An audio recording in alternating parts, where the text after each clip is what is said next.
know that the correct pronunciation for the word ukulele is ukulele?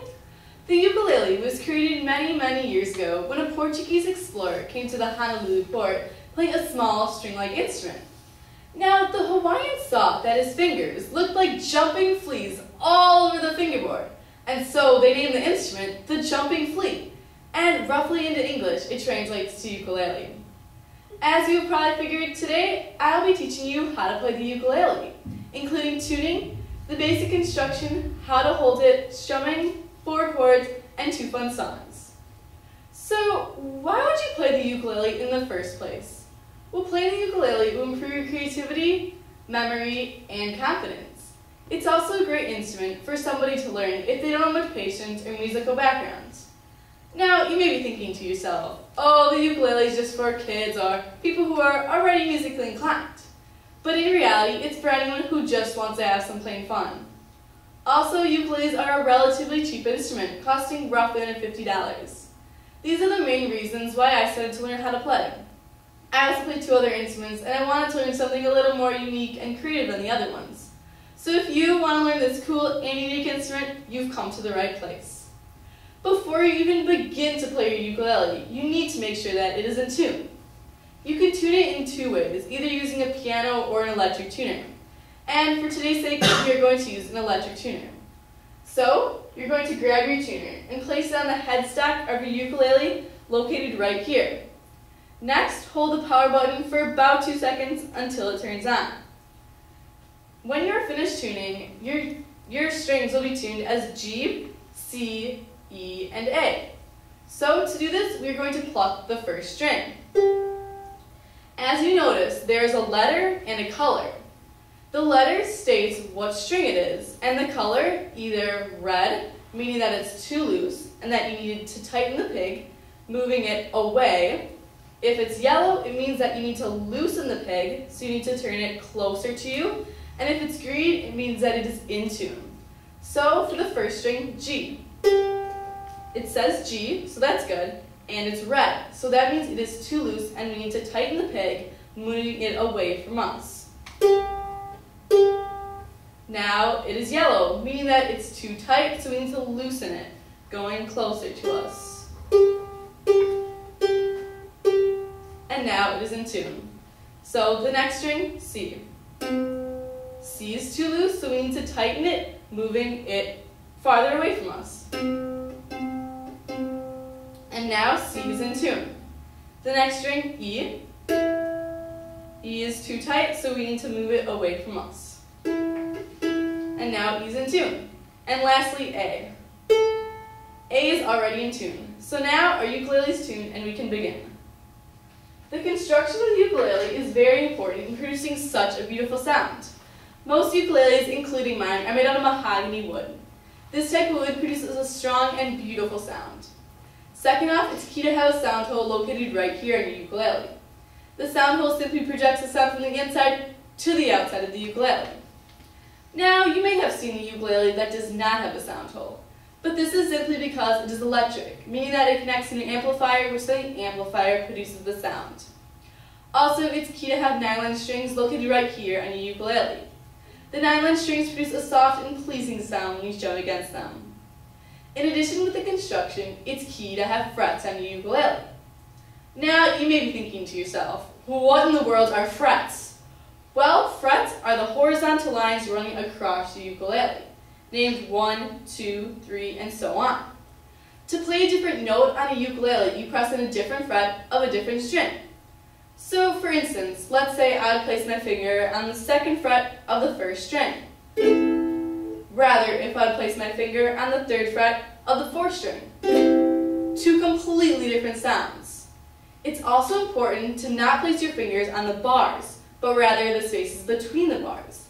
If you place your fingers on the bars, you will get a very unpleasing sound. Rather, if you place your fingers on the space between the bars, a nice, pleasing sound. Also, the way you hold your ukulele is also very important. To hold it, place it in the center of your stomach with your right elbow just to the side of the ukulele. This will give you a comfortable place to hold and strum. Also, some people, including myself, use a strap to hold the ukulele up while standing. This simply just gives you extra support. After you learn these 3 key components, you can learn how to strum. To strum the ukulele, you're going to keep an open hand, and when gliding down, hitting all the strings, you will use the palm of your thumb. And when gliding up, hitting all the strings, you will use the nail of your thumb. So strumming will look like this. Different strumming patterns are used for different songs, consisting of down and up motions. So, for an example, I have a strumming pattern going here. And it is saying go down, down, up, down, up. So on the ukulele, we will go down, down, up, down, up. After learning how to strum, you can learn your chords. There are 4 most basic chords used in almost every song and the songs that I'll be teaching you today. Those chords are C, G, A minor, and F. When you learn a new chord, you look at a chord chart shown right here. To read a chord chart, the horizontal lines are the frets, while the vertical lines are the strings. The black circle states where you place your finger on the frets, and the open circle above states that you don't place your finger on those strings. So for the first chord, C. This chord chart is telling us to place our finger on the 3rd fret of the 4th string, looking like this on your ukulele. And the chord C will sound like this. The next chord, A minor. For A minor, it is telling us to place our finger on the 2nd fret of the 1st string, located right here on your ukulele. And A minor will sound like this. And the next chord, F. F is telling us to keep our finger on the A minor, but simply add our next finger to the 1st fret of the 3rd string, looking like this on your ukulele. And the last chord, G. A little more complex, but you'll get it in no time.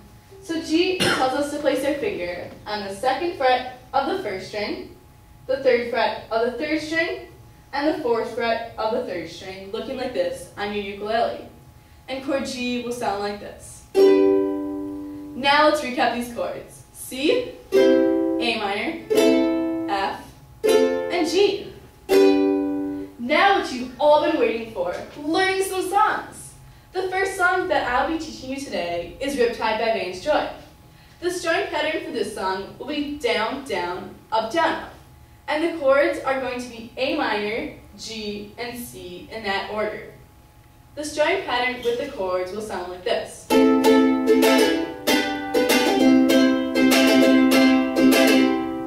As you've noticed, I played each strumming pattern once, except for the last chord, C, I played it twice. So Riptide will sound like this. I was scared of the tempted star. I was scared of pretty girls and started conversations. The next song that I'll be teaching you today is Somewhere Over the Rainbow. To play Somewhere Over the Rainbow, we are going to use all the chords that I taught you. C, G, A minor, and F in that order. The strumming pattern will be a tad different, going down, down, up, down, up. So the strumming pattern with the chords will sound like this.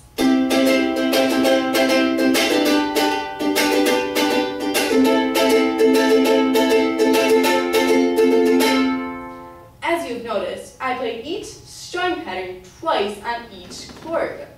So the strumming pattern with it all together will sound like this. Somewhere over the rainbow,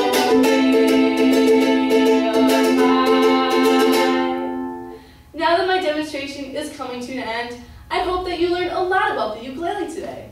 And next time you see one, you'll pick it up and give it a shot. And maybe someday your fingers will look like jumping fleas.